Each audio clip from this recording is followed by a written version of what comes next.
Clara acordava todos os dias antes do sol. Não por escolha, não por hábito, mas porque o mundo onde ela vivia não esperava por ninguém. O despertador tocava às 4h45 e ela já estava de olhos abertos, fitando o teto descascado do quarto que dividia com Miguel, seu filho de 4 anos. O menino dormia encolhido ao seu lado, com a mão pequena apertando a barra da camiseta dela, como se, mesmo no sono, tivesse medo de que ela desaparecesse. Clara olhava para ele todos os dias naquele instante e engolia o nó que se formava na garganta. Não podia chorar. Chorar era um luxo que ela tinha desaprendido. Levantava em silêncio, vestia o uniforme branco que passava na véspera com ferro emprestado da vizinha, escovava os cabelos num rabo de cavalo apertado e preparava a mamadeira de Miguel antes de deixá-lo com Dona Zilda, a senhora do andar de baixo, que cobrava pouco porque gostava do menino. Clara descia os 3 lances de escada do prédio sem elevador, caminhava 12 minutos até o ponto de ônibus e viajava 1h20 até o outro lado da cidade, onde as casas não tinham infiltrações e os jardins eram maiores do que o apartamento inteiro onde ela morava. A casa onde Clara trabalhava pertencia a Rafael Monteiro, um homem de 38 anos, cuja fortuna tinha sido construída pelo avô, ampliada pelo pai e herdada por ele com a naturalidade de quem nunca precisou calcular o preço de nada. A mansão tinha 7 quartos, 4 banheiros, uma piscina que ninguém usava e um silêncio pesado que se espalhava pelos corredores como uma presença viva. Rafael morava sozinho. Tinha um escritório no 2º andar onde passava a maior parte do dia com a porta fechada e a luz acesa até tarde da noite. Clara ouvia pouco. Nos primeiros meses de trabalho, ele era apenas uma sombra que passava pelo corredor, um vulto que descia para buscar café e voltava sem dizer uma palavra. Ela limpava a casa, organizava a cozinha, lavava as roupas e saía antes que ele percebesse que ela estivera ali. Para Rafael, Clara era parte do funcionamento invisível da casa. Como a água que saía da torneira ou a luz que se acendia ao toque do interruptor. Ele não era cruel, não era grosseiro, mas havia algo em sua indiferença que doía mais do que qualquer ofensa. Era o tipo de invisibilidade que faz uma pessoa duvidar de si mesma, que faz alguém se perguntar se existe de verdade ou se é apenas um corpo que executa tarefas. Clara conhecia essa sensação. A mãe dela morrera quando ela tinha 16 anos, e o pai, que nunca a quis, deixou claro com o silêncio dele que ela era um peso. Aos 17, conheceu Fábio, que a fez se sentir vista pela primeira vez. Ele dizia que ela era bonita, que merecia mais, que juntos iam construir alguma coisa. Clara acreditou com a fome de quem nunca tinha recebido uma palavra de carinho. Quando engravidou, Fábio desapareceu como fumaça. Sem aviso, sem explicação, sem endereço. Deixou apenas a barriga crescendo e o vazio que veio junto. Clara aprendeu a cuidar sozinha, a trabalhar com enjoo, a dar à luz sem ninguém segurando sua mão, a amamentar de madrugada enquanto chorava baixinho para não acordar o bebê. E quando olhava para Miguel, tudo aquilo se transformava em algo suportável. Ele era a única coisa que o mundo tinha lhe dado de verdade. Na casa dos Monteiro, os dias se repetiam com a precisão de um relógio. Clara chegava às 7, limpava a cozinha, preparava o café que Rafael raramente tomava quente, arrumava os quartos vazios que ninguém ocupava, passava pano nos móveis que ninguém tocava. Às vezes, a governanta anterior, Dona Helena, ligava para dar instruções por telefone e era sempre com um tom de superioridade sutil, como se Clara precisasse ser lembrada de que era substituível. As outras funcionárias que passavam pela casa, a jardineira que vinha às terças, a cozinheira eventual que aparecia quando Rafael recebia alguém, tratavam Clara com a cordialidade fria de quem não se interessa por quem não tem poder. Ela não reclamava. Tinha aprendido que reclamar era um direito de quem tinha escolha. Uma terça-feira de outubro, tudo mudou por causa de uma febre. Miguel amanheceu com 39 graus e Dona Zilda ligou, dizendo que não podia ficar com ele assim. Clara tentou encontrar outra solução. Ligou para uma vizinha, para uma conhecida da igreja, mas ninguém podia ajudar. Olhou para o relógio, olhou para o filho tremendo debaixo do cobertor e tomou a decisão que mais temia. Levou Miguel com ela para o trabalho. Entrou pela porta dos fundos com ele no colo, enrolado num cobertor, e o colocou no sofá pequeno da lavanderia, o único cômodo da casa onde ninguém ia. Deu-lhe remédio, ajeitou o travesseiro e pediu baixinho que ele ficasse quieto. Miguel ficou quieto por 2 horas. Depois a febre cedeu e ele se levantou, como toda criança que se sente melhor e acha que o mundo é um parque. Clara estava no 2º andar quando ouviu a voz de Rafael pela primeira vez em semanas, não vinda do escritório, mas do andar de baixo. Desceu correndo, com o coração aos tropeços, e encontrou Miguel de pé no meio da sala de estar, segurando um livro de capa dura que tinha tirado da estante, e Rafael ajoelhado diante dele, com uma expressão que Clara nunca tinha visto no rosto de ninguém. Espanto misturado com algo que ela não soube nomear. Miguel estava mostrando as figuras do livro para Rafael e explicando com a lógica torta e encantadora dos 4 anos que o leão da ilustração estava triste porque não tinha amigos. Rafael escutava sem interromper. Quando Clara apareceu, ofegante, pedindo desculpas com a voz embargada, pronta para ouvir que seria demitida, Rafael apenas levantou os olhos e disse com uma voz que não combinava com o homem que ela conhecia. Ele disse que o leão está triste. Clara ficou parada na porta sem saber o que responder. Pediu desculpas de novo, disse que não ia se repetir, que o menino estava com febre, que não tinha com quem deixar. Rafael levantou-se devagar, olhou para Miguel, depois para Clara, e disse apenas que ela não precisava pedir desculpa. Voltou para o escritório e fechou a porta. Naquela noite, Clara deitou ao lado de Miguel e ficou pensando na expressão de Rafael ajoelhado diante do filho dela. Havia algo naquele rosto que ela reconhecia, embora não soubesse de onde. Era a mesma expressão que ela via no espelho quando olhava para Miguel adormecido. Fome. Não de comida, fome de pertencimento. Nos dias que se seguiram, algo se deslocou na rotina da casa.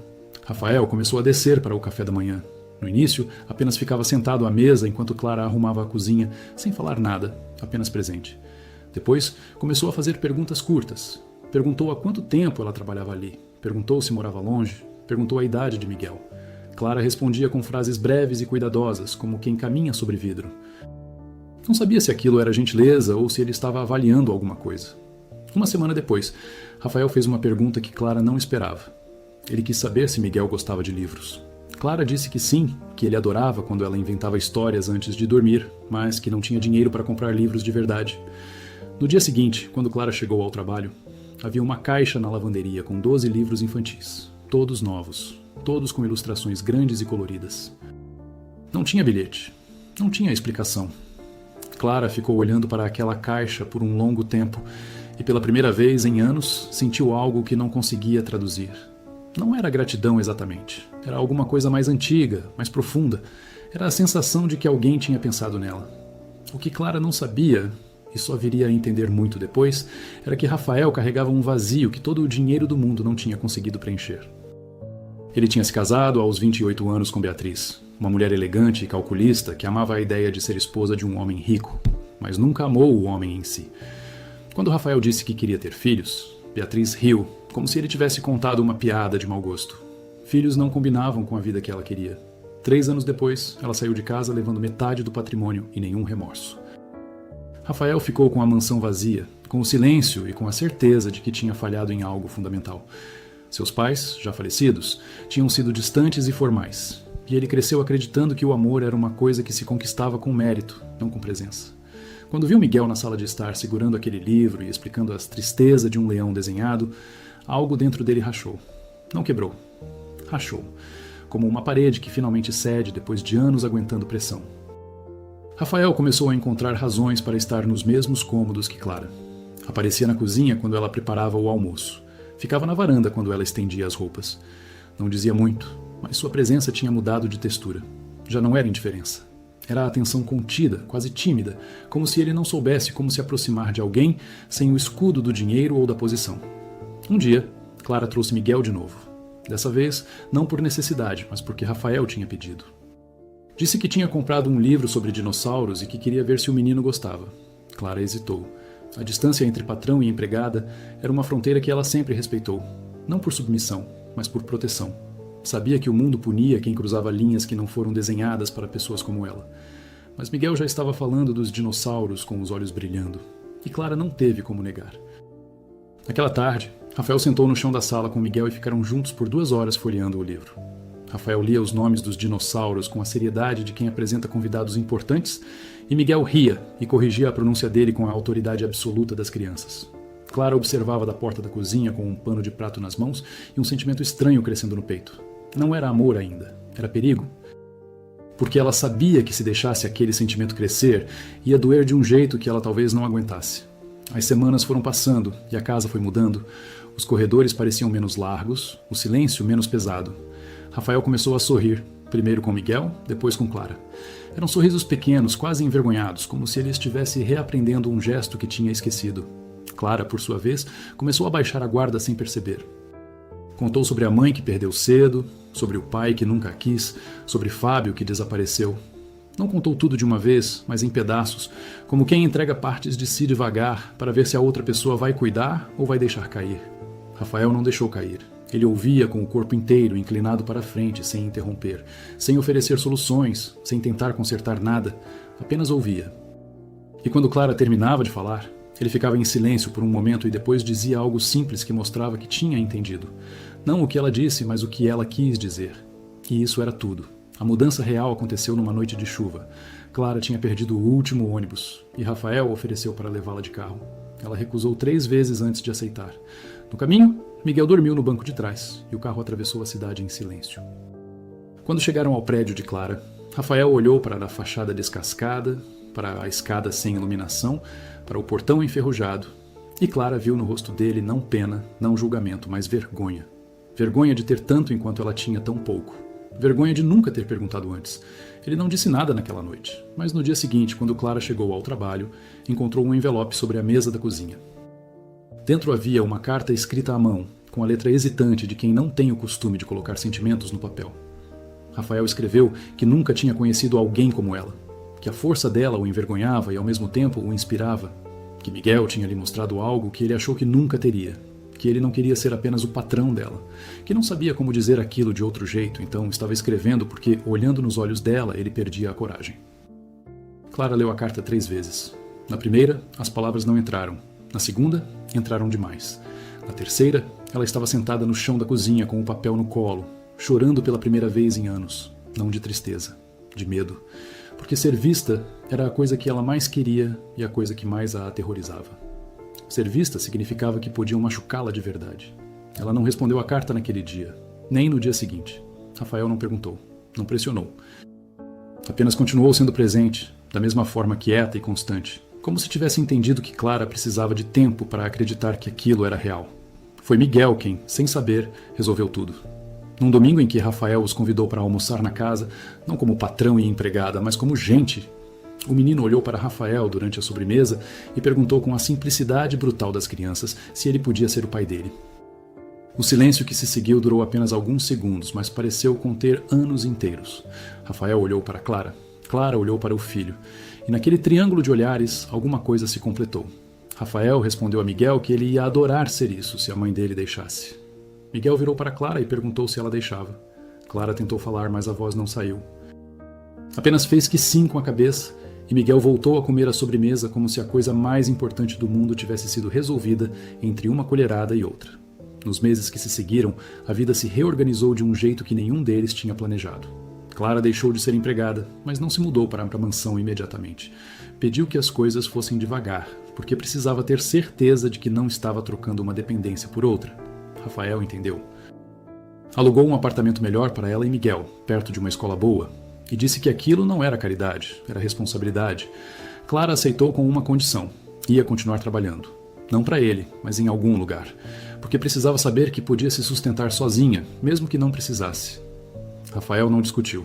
Aprendeu que amar Clara era aprender a respeitar a força dela sem tentar substituí-la. 1 ano depois, Clara se mudou para a casa que um dia ela limpava. Mas agora, os corredores tinham brinquedos espalhados, a cozinha cheirava a café fresco e a sala tinha marcas de giz de cera no sofá. Rafael, o homem que vivera em silêncio por anos, agora lia histórias de dinossauros toda noite para um menino que o chamava de pai, com a naturalidade de quem sempre soube que ele viria. Numa manhã de domingo, Clara acordou antes do sol, por hábito antigo. Ficou deitada, olhando para Rafael dormindo ao lado dela e para Miguel entre os dois, com a mão pequena apertando a barra da camiseta dela.